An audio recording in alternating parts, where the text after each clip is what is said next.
Hello, everyone. Welcome back to the Dating After Divorce podcast. It is good to be back with you all.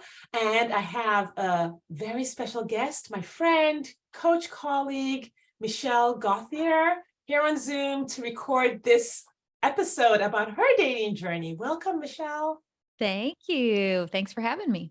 Absolutely. So you are a life coach for overwhelmed working women. Yes. All right. Okay. So tell me a little bit about that. What is happening there? Every time I tell people that's what I do, they're like, "Oh, so all the women." All the women. Yes, I was gonna say, I'm like, basically. how did you find us out? Yeah, pretty much all the women. I really got into that because I used to be an overwhelmed working woman and I had a corporate job for 20 years and I traveled a lot and I had a lot of responsibility and I worked a ton of hours. And I just got to the point where even though I liked my job, I wasn't a person who ever hated my job. It just got to be so much. And I felt like I couldn't manage my life and my job and my kids, especially after I had kids. It just kind of took the fun out of everything. And I felt like I was everywhere all the time, but never actually present anywhere. And so in the end, summing it up in 2 seconds, I ended up quitting my corporate job, becoming a life coach, and specializing in this area to help other working women learn to enjoy it and be okay with it and know how to spend their time without having to quit their job. Wow. Oh my God, that's amazing. I know that's not the topic of this episode, but I really do want to just highlight like how important that is. Because I think I didn't know when I think back to sort of my time and my journey as a working mom, before I quit to become a stay-at-home mother from the overwhelm, but I didn't know that's what that was. Yeah. I'm like, you put a name to what probably most women experience, but we don't even have a name for it because the narrative is that that's normal. We're supposed to like do it all in that Yes. way. Yeah, exactly. And I think most people just get to the feeling of, I can't do this anymore. I can't do it. Something's got to give. And usually for women, it's something within their career. And so in my coaching, I mean, sometimes people will decide to quit their job, but it's usually to take a different job, or maybe they want to start their own business. But people will come to me and say, my marriage is terrible. My job is terrible. I have not great relationships with my friends because I don't have the time. I don't even know what I like to do for fun anymore. And so we can solve all of those without having to change the circumstance. You don't have to get divorced. You don't have to change your job. We can just change the way that you're approaching it and make it all feel a lot better. And like I said, sometimes people do. Sometimes they quit their jobs or they do decide to leave their marriage, but that's not the only solution. Yeah, absolutely. Absolutely. Awesome. Okay. Just wanted to kind of comment on that really quick. I love that niche. But today we're here to talk about how you met what we are calling your handsome man friend. Yes. Because It's we a don't know long what to name. call. We don't know what to call our boyfriends and partners when we are like in middle age. It's like, what do you call them? Exactly. When he's 50, boyfriend sounds like he's 16 to me. Yeah. Yeah, my husband and I, when we were dating, I didn't like boyfriend, girlfriend either. So we just started calling each other partners because like we knew pretty early on that like we were going to try to make this work. And so I think probably like 3 months in, we started calling each other's partner. Partners. Yeah. Yeah, and that felt a little more mature for us. Yeah, it's true. And I do feel like he's my partner in life, but we don't live together. So then I'm like, are we partners if we don't live together? So I just go with handsome man friend. That's what I always Yeah. refer to him as in my emails. And, you know, all this, every time I post something about him, that's what I put. So that's how everybody knows Yeah. him. HMF. Love it. Love it. All right. So I want to hear about your journey. And I know the listeners are dying to hear about your journey. Could you tell us a little bit about like your first marriage, why you got divorced and what your thoughts were about dating like after the divorce? Yes. Oh, I'd just love to dive into that topic, Sade.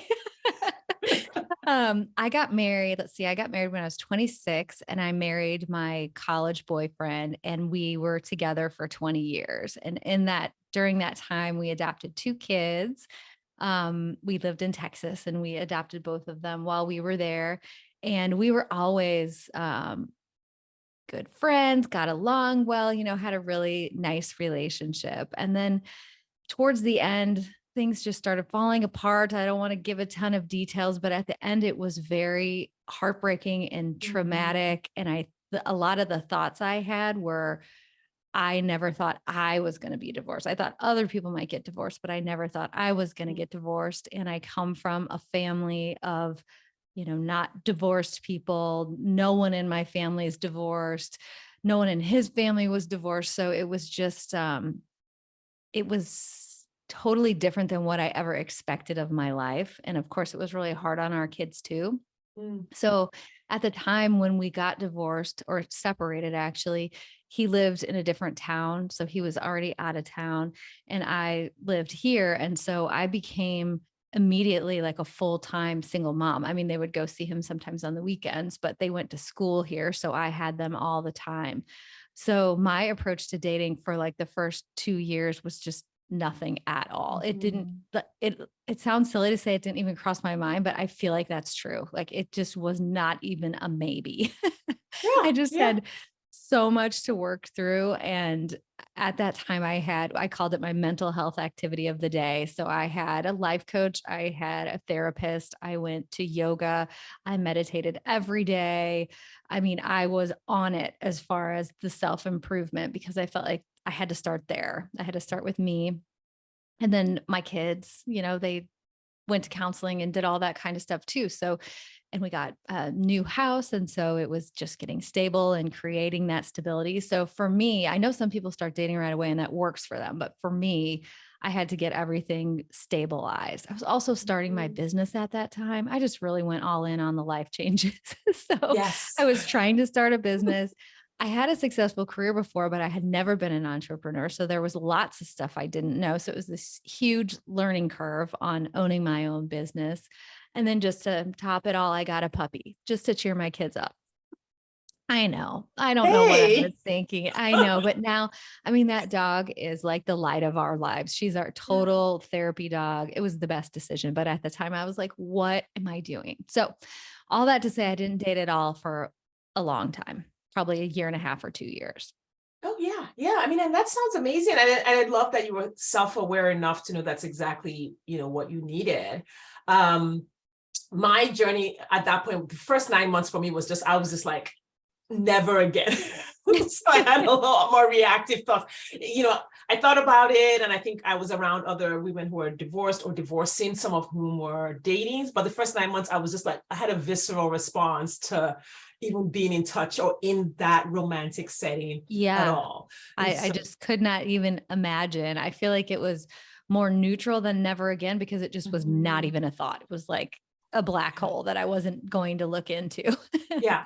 And that emphasizes kind of like one of the things I say constantly on the podcast, which is that there are no formulas. There's no formulas for recovering from divorce, for rebuilding, for dating. Like it's an individual journey, but you can have support. If you have the education, if you learn and grow, then you can craft that journey for yourself. Yeah.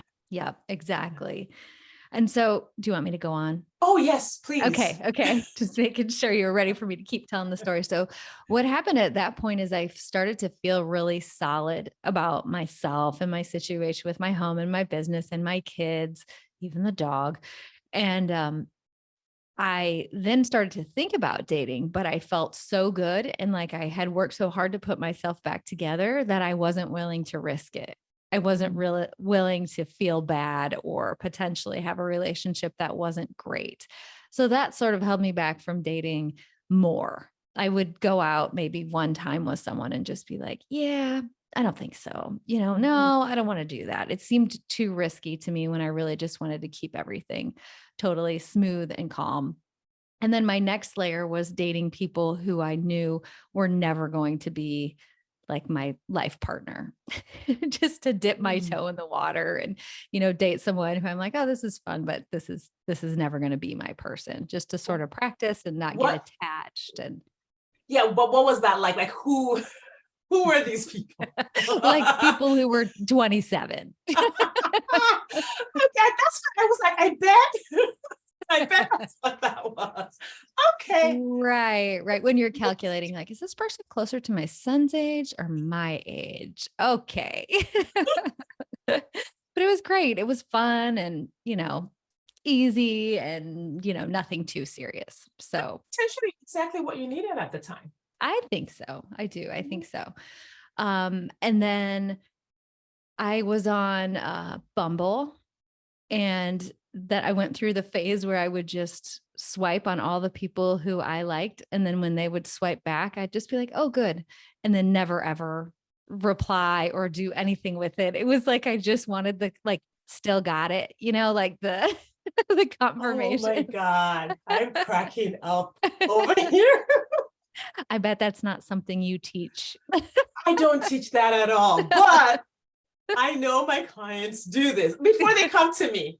Yeah. I have talked to women who are just lurking, Yeah. on the ladies.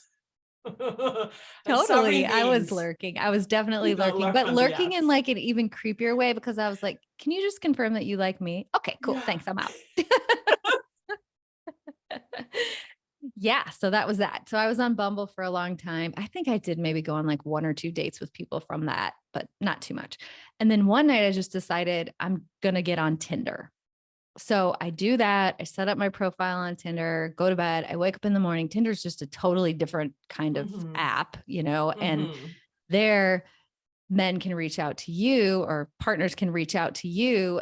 And on Bumble, the woman has to do all of the first things. So when I woke up and I had all these messages, it was like Mm. completely overwhelming. And I don't think it's because I'm so amazing. I think it was just like, oh, fresh meat. There's a new person on here. Let's send a message. So I looked at all these messages and I was like, oh, I hate this so much. I need to get off this app. So I'm scrolling down and then I happened to see my handsome man friend on there who I didn't know at the time yet. And I'm like, oh, he's cute. And then I read his little bio and it says Mhm. recently separated, not looking for anything serious, just want someone to get a beer with. And I was like, okay, I like that guy. Because what I was most afraid of, you said, what's your biggest fear? It would have been meeting someone who's like, I want to marry you. That was like a Mm. worst thing I could think of.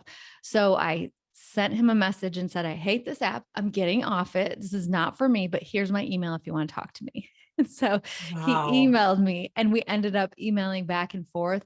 And he also, which this is so attractive to me, he's very deep. Like he will have a deep Mhm. conversation. He talks about feelings. He's just very available that way. And so we emailed back and forth about silly things like light whatever things. And then pretty soon it was like, oh, we're 2 days in and we're having these deep conversations via email. So we emailed back and forth. And then he asked me if I wanted to meet up. And I said, yeah, I am. I'm going to I didn't want to be too available. And I also didn't want to commit to like dinner or anything.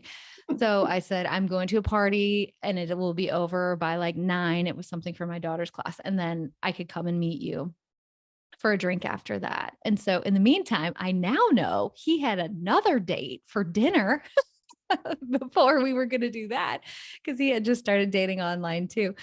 Um, and whoever he was meeting stood him up. So he was free in plenty of time. Like he was thinking, am Mhm. I going to make it to meet me? So I'm so glad. Thank you to that woman who didn't show up.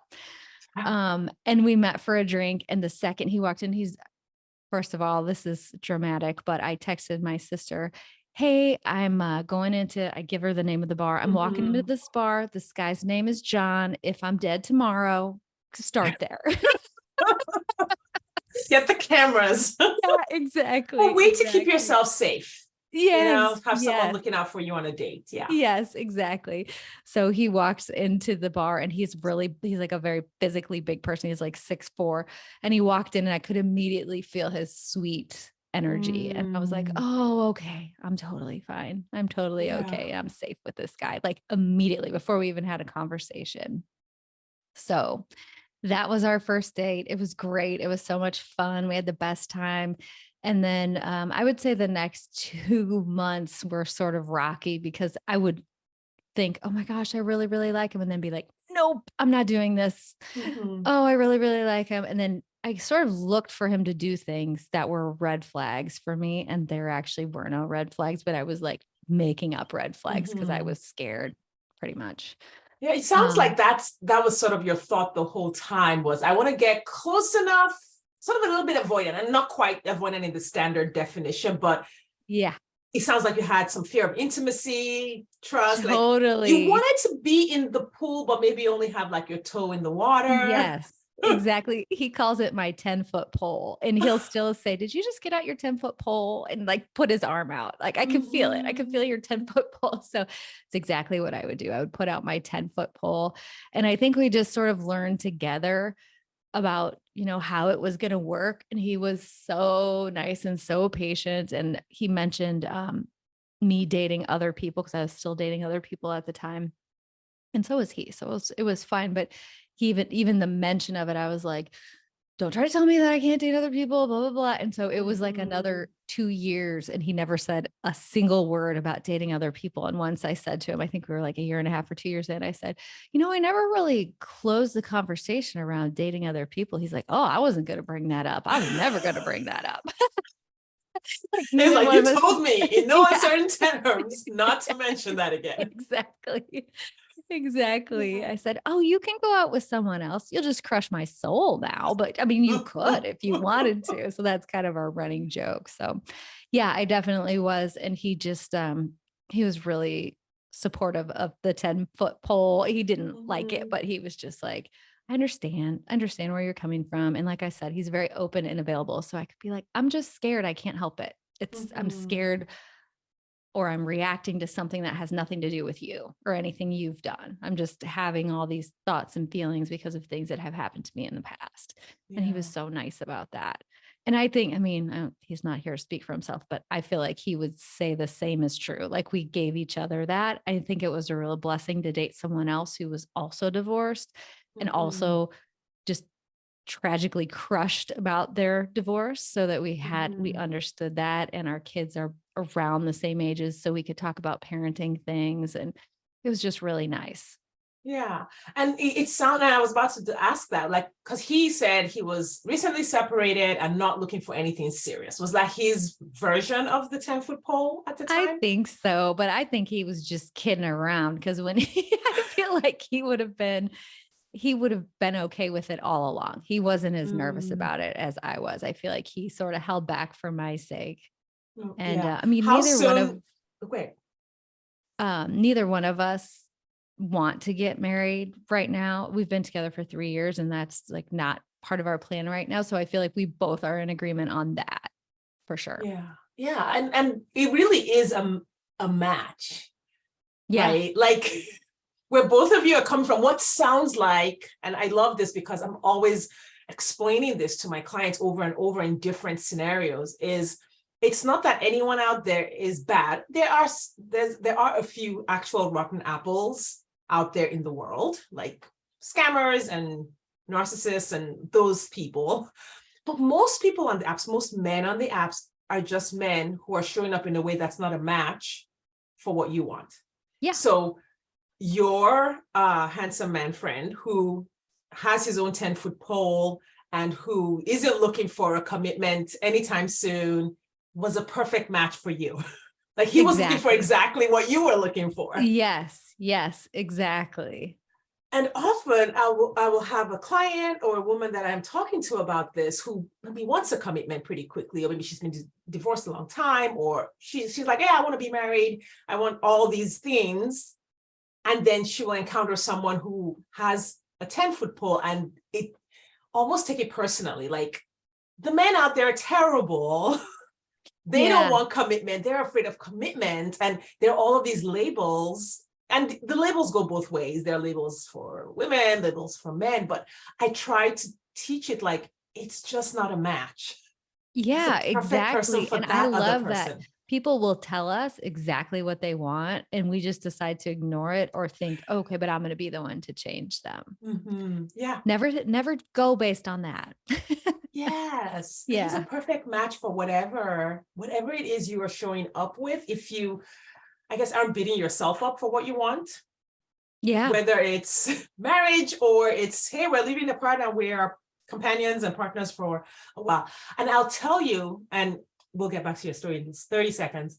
When I first started dating, I wanted to find a partner who would buy a duplex with me. Like I would buy one side. I literally could not imagine a man living in my home. I was like, okay, so here's this thing. I want a man and I want to get married. I didn't want to get married. I didn't want to live in the same house. I love it. Well, that's possible too. Right. I know two couples, and when I saw them and I interacted with them, I'm like, oh my God, this is amazing. This is exactly what I want. Right. And so I set out to find that person who would buy his half and my half, and then we didn't have to do all this other work. But then the minute I met my husband, I was like, oh yeah, for sure. Yeah, you're like, okay, you can live in my house. You can live in my house. I will allow you. Yeah. So I love that we can have all these configurations. Did you ever have any doubts about the fact that your configuration doesn't meet the typical normal, picket fence description? Nope, I really don't. It's interesting though. It's kind of like, well, this happened when I got married the first time too. When you're dating someone, people will say, when are you going to get married? When are you going to get married? And then as soon as you get married, when are you going to have a baby? And when you have a baby, when are you going to have the next one? Like, people always just naturally want you to do the next thing. And the great thing is, and this is what we talked about from the get-go, we knew for sure that we weren't going to have kids together. And our kids are both old enough that we didn't feel like meshing them together in the same house at this point would be good. So like we said, okay, if we were younger and we wanted to have kids, or if our kids were like 3 and 4 and 5 or something, we'd say, okay, let's just do it. Let's, make this family. So we just decided what was best for us. And meanwhile, my sister, who's also divorced, met someone, got married like quickly compared to my standards, how we're doing it. And so then everyone's like, what about you? Do you think you're going to get married? And it feels so good to say in front of him, or when he's not there, no, that's not what we want to do right now, and feel totally secure in our relationship. It feels so good that we're on the same page with it. And there's no, like, he's not secretly pressuring me or outwardly pressuring me, and vice versa. And I feel totally rock solid about our partnership and all that. Yes. And your reasons, that's one of the reasons, the reason you did talk about with the kids is like, that's such an amazing reason. That's such a great reason. Yeah. To take it slower, if at all. Like, yeah, that's a lot of work. That blending, which that's not necessarily the best word for it, but that blending process is like not fun for most people. Right. Yes, exactly. And we just didn't feel like that would be the best thing for us to do right now based on our kids. And one other thing that I feel really good about with our relationship is he gets to decide for his kids, he and his ex-wife, who I really love. And I think she's a fantastic mom. And then, my ex-husband and I get to decide about our kids. And so handsome man friend and I, we will give advice about the other one's children if asked, but otherwise we just support the decision that the other one makes. Yes. And that feels really good. Yeah. Love it. I love it. And just having permission to like look at every situation, look at your situation with fresh eyes, like versus this prescribed rules of how things are supposed to go. It just sounds so refreshing. Yeah, it's really nice. It is. It's really nice. Every night when I go to bed, I always go through my gratitude list as I'm falling asleep, and it's on there every day. It's the best situation. I can't think of anything that's missing, or I just wish we had this. It's so great.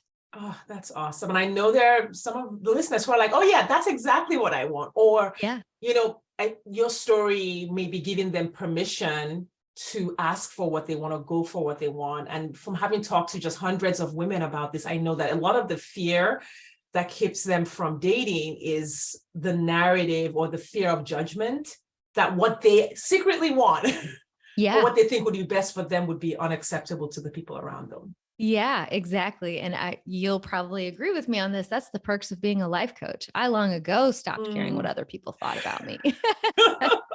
It wasn't easy because I used to really care, but now it's like, I just care about me, what I think about myself, and what's best for my kids. Yeah. Amazing. It doesn't matter to me what, if someone else feels like I should be getting married or whatever. It literally has zero impact on me. Love it. I love it. All right. So let's talk about green flags. I recently put out a new freebie download. So listeners, you can go to my website and download the 50 green flags of a healthy relationship or healthy partner.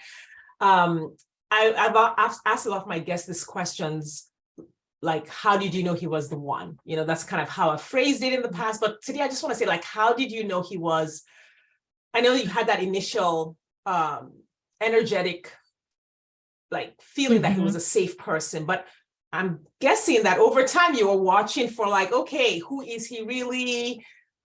What are the signs? How does he show up in all these areas? Like, what were some of those green flags for you? Like, what did you see in him over time that made you say, yeah, for sure, I'm going to hang out with this guy for a while? Yeah. Oh my gosh. I feel like he's a big giant green flag.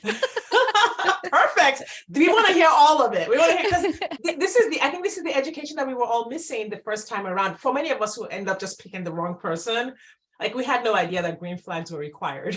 We were like, Yeah. Yeah.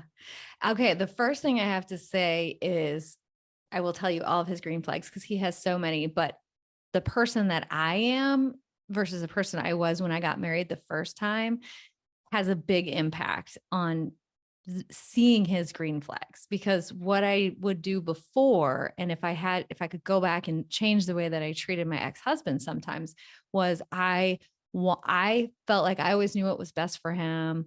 I would give my opinion. I would think this is how I want him to be. And then I would be disappointed when he wasn't that way. So I had all these expectations for him, even though he was a wonderful, smart, hardworking, whatever person. I felt like I was critical of him. And then I learned how, this was before we even started dating, but I learned how to just love people for who they are, and the power of doing that, starting with myself instead of thinking of all the ways that I'm lacking or whatever. And so just going into a relationship with that mindset is so different, because you're looking for the green flags on purpose. And I'm not saying I would have ignored a red flag, but it's like, oh, okay, that's who he is. That's how he acts in this situation. And that's not a problem for me. I don't need to change that about him. Like, for example, I love to be super organized. I see your books are organized by color. Mine are organized by color too. My closet's super organized. I go through and give things away all the time. I'm in this constant like curating of all my stuff. And he has, I think, every clothing item he's bought for like the last 15 years. And he's a great dresser, but he has so much stuff. And back in the day, I would have been like, you got to get rid of all that stuff. Why are you keeping all that stuff? Blah, blah, blah. And now I'm just like, that's so cute how you have like 2 rooms worth of clothes and you're a single man. It's not a problem. And also it's not in my closet. That's perks of not living together too. yes. Like, you can keep 10 years worth of clothes in your closet. That's 30 miles away from my closet. That's fine. Yeah. That's just fine. 100%. Yeah. And even like realizing like the interpretation, like, because our brains are constantly trying to make meaning. And so if we don't manage that, and if we don't have a handle on that, like you're a life coach, so you've learned the skill and the tools for doing that for yourself and your clients, but just us walking around with our brains as is, everything has some kind of meaning. And if you're not careful, it always has a negative meaning, because our brains are trying to keep us safe. Yep, it's absolutely true. Yep. Yeah. So I think back to the green flag. So his probably biggest green flag is just his overall energy and kindness. And he's just, you can tell right away, he's a really good person. He's one of those people who people are like, oh, Pam, he's such a good guy. And I thought that right at first, but I think when you're newly single or newly dating, you sort of feel like your ability to gauge another person is off. Like, am I reading this wrong? Am I not sure? And I could tell right away, but I didn't totally want to believe it. And one night, we started dating before COVID, but not too long before COVID. So a lot of our early relationship was just the 2 of us. Like, we decided to see each other during COVID, like physically see each other.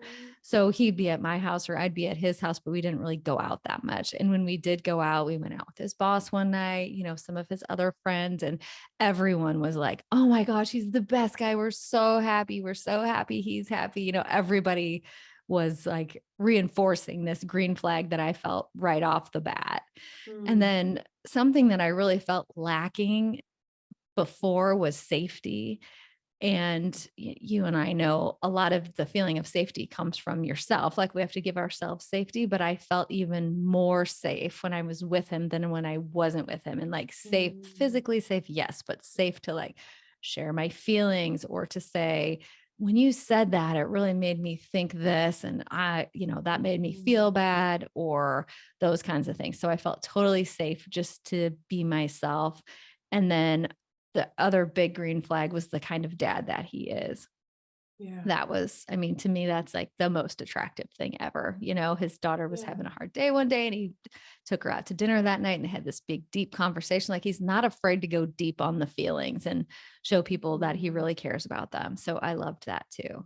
Oh, And so also good. he does things like drives to pick me up for a date. He lives like 30 miles away. And if we're going to a restaurant by his house, he'll drive all the way out here and pick me up and take me back. And I know it's like the safety thing again, but just riding in the car with him, I'm usually the one who drives because I'm a single mom and I drive everywhere. And just driving the car with him just feels so easy and so relaxed, and I feel so taken care of. So all those things are. Yeah, that feeling of being taken care of is amazing, especially if you're single mom, working mom. We're taking care of so much stuff. Yeah. That feeling of like, oh, someone, like you walk into a room or the date, or he's picking you up and you're like, oh, I don't have to do anything. I just have to be here. I can just be here for the Right. next couple of hours. This is great. Yes. Yes. And like he could even decide where we're going to go eat or what we're going to do. Cause I've let go of being a total control freak. I never probably would have done that before, but I can just let someone take care of me, which is super awesome.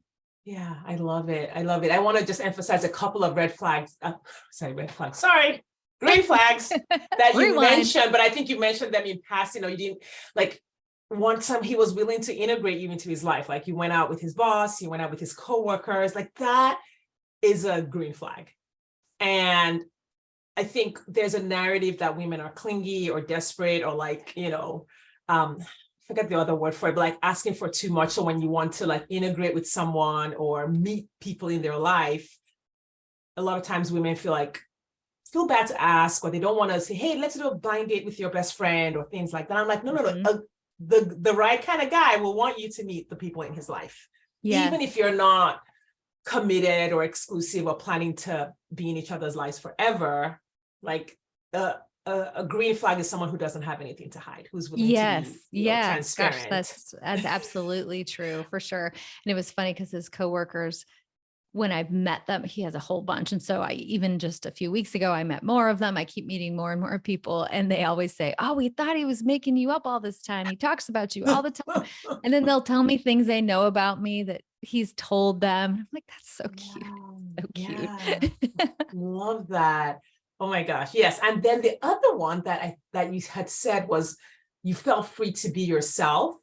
Yeah. And the example you gave, and the reason I'm breaking it down this way is because in my coaching sessions, this is how my clients and I break down like what happens so that they can see what's happening. Like, I think women are socialized to just like focus on the other person, whatever makes them feel comfortable, as long as the other person is happy. And when I'm working with my clients, we're usually trying to reverse it. Like, what's going on with you? How are you feeling in every situation? And you had said, hey, I just feel free to be myself. I can really be myself with him. But you didn't give it wasn't like a perfect scenario. You were talking about when you were giving him feedback about what you liked and didn't like, especially about things you didn't like. Yeah. So you felt like being yourself didn't just mean, oh, I can just be happy. It meant when something's going wrong, it's safe to tell him that, hey, I don't like this. Yeah, exactly. Exactly. And I think I'm just thinking of an example from earlier this week. So I'm a complete morning person, real happy when I wake up, and he is the opposite. So he'll stay up late at night, but he would rather sleep later in the morning. And so we've had many discussions because a lot of times the only time we can hang out is maybe starting at 9 p.m. And that's the time I really just want to go to bed. So I'll stay up later just to hang out with him, and we'll just chat and watch TV or whatever we're going to do. And then in the morning, I still have to get up and do all the things. So I come home, he's awake and drinking coffee in my kitchen. And I come home and I've been up for like 3 hours. I've had coffee. I've been to the gym. I've taken my kids to school. I'm just like 10 out of 10 on top of the world, full of energy, whatever. I'm chatty, and kissing him on the cheek and stuff. And he just looks at me. He's like, what did you do this morning? I'm like, this is just me. Am I a little too much for you this morning? He's like, why don't you go take a shower and I'll warm up for the day? I'm like, okay. So that was his nice way to say, Get Yeah. your energetic self out of my face. Yes, it's too early for this. And he's like talking and he has this very gentle voice. Why don't you go take a shower? Get Yeah. out of here.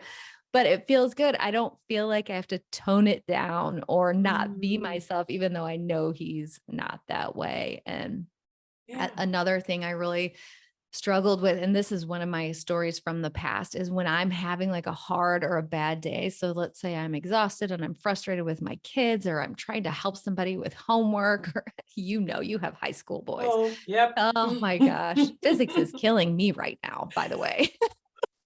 So I used to, like, my old self would have been like, I'm not in a perfect state. I'm not at my best right now. So I don't want you to come over.